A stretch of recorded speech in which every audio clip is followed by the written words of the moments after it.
Di dalam kabin pesawat yang berbau kopi dan logam, Reno menatap kotak kecil di pangkuannya. Kotak itu tampak biasa, terbuat dari kayu gelap dengan kunci sederhana. Namun baginya, lebih berharga daripada apapun di dunia ini. Pikirannya melayang pada wajah ayahnya, Profesor Surya, seorang peneliti laut ulung yang mengajarinya untuk mencintai samudra lebih dari kota manapun. Dari ayahnya pula, Reno mewarisi sebuah pesan terakhir yang penuh teka-teki. Menjaga sesuatu yang disebut Ratu Andaman, sebuah mutiara legendaris yang diyakini menjadi penyeimbang alam laut. Reno tak sepenuhnya memahami makna pesan itu saat ayahnya masih ada. Hingga suatu hari, hidupnya berubah menjadi sebuah pelarian panjang yang tak berujung. Anehnya, kekacauan itu tidak bermula di tengah lautan luas, melainkan di daratan yang ramai, tepatnya di sekolah tempat Reno menimba ilmu setiap hari. Tanpa ia sadari, sejak hari pertama ia melangkahkan kaki ke sekolah itu, hidupnya telah diawasi dari berbagai sudut. Setiap gerak-geriknya dipantau oleh orang-orang yang tampak biasa, namun menyimpan rahasia besar. Ada Pak Tono, sopir angkot sekolah yang selalu terlihat terlalu ramah dan rajin menyapanya. Ada Bu Sari, penjual jajanan di depan gerbang yang selalu memastikan Reno tidak pernah melewatkan sarapan. Bahkan ada Mbak Rini, pengasuh di rumahnya yang tampak begitu lugu,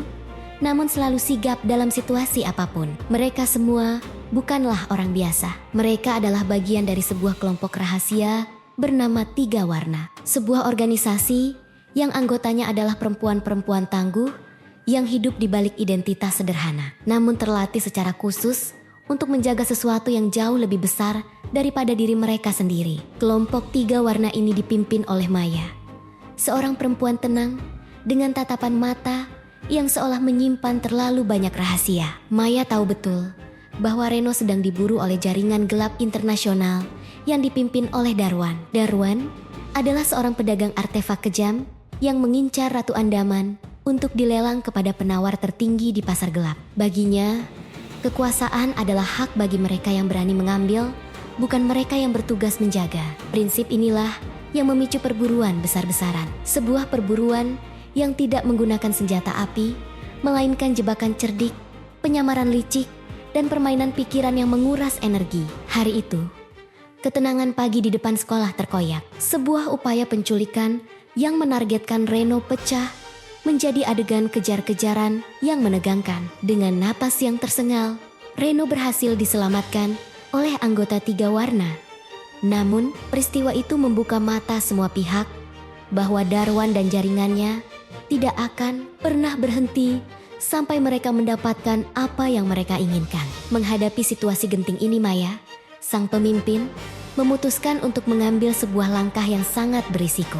Ia merancang sebuah siasat berbahaya, membiarkan Reno Sioliola tertangkap dengan tujuan menipu sang ular agar masuk ke dalam lubangnya sendiri. Reno, yang sejak kecil telah dilatih oleh ayahnya untuk selalu tetap tenang dalam menghadapi bahaya, memegang arat-urat pesan itu. Ia tahu, keberanian sejati bukanlah tentang melawan secara membabi buta, melainkan tentang bertahan dan setia pada sebuah janji. Di sisi lain kota, seorang anggota Tiga Warna bernama Rara sedang menghadapi dilema yang merobek hatinya. Ia jatuh cinta pada Gilang, seorang lelaki sederhana yang tidak tahu apa-apa tentang dunia spionase dan hanya bermimpi tentang masa depan yang normal dan bahagia. Rara terpaksa menyembunyikan identitas aslinya karena ia tahu setiap cinta bagi anggota Tiga Warna adalah sebuah risiko besar.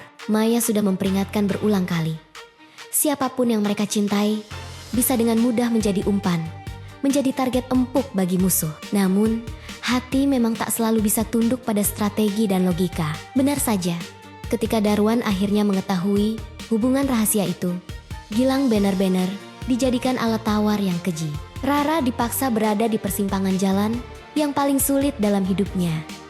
Memilih antara misi suci yang diembannya atau perasaan cinta yang tulus untuk Gilang. Puncak dari perburuan ini adalah sebuah acara lelang Ratu Andaman yang digelar secara eksklusif di sebuah pulau terpencil di perairan selatan. Para tamu, berdasi dari berbagai penjuru dunia, datang dengan senyum tipis dan mata yang dingin, siap menawar artefak legendaris itu dengan harga selangit. Darwan berdiri dengan angkuh di atas panggung, memuja mutiara itu seolah sebuah piala kemenangan yang sudah ada di tangannya. Namun, tepat sebelum palu lelang diketuk, sebagai tanda transaksi disetujui, kenyataan yang sesungguhnya terbuka. Aparat keamanan dan seluruh tim 3 warna telah mengepung pulau itu dari segala arah.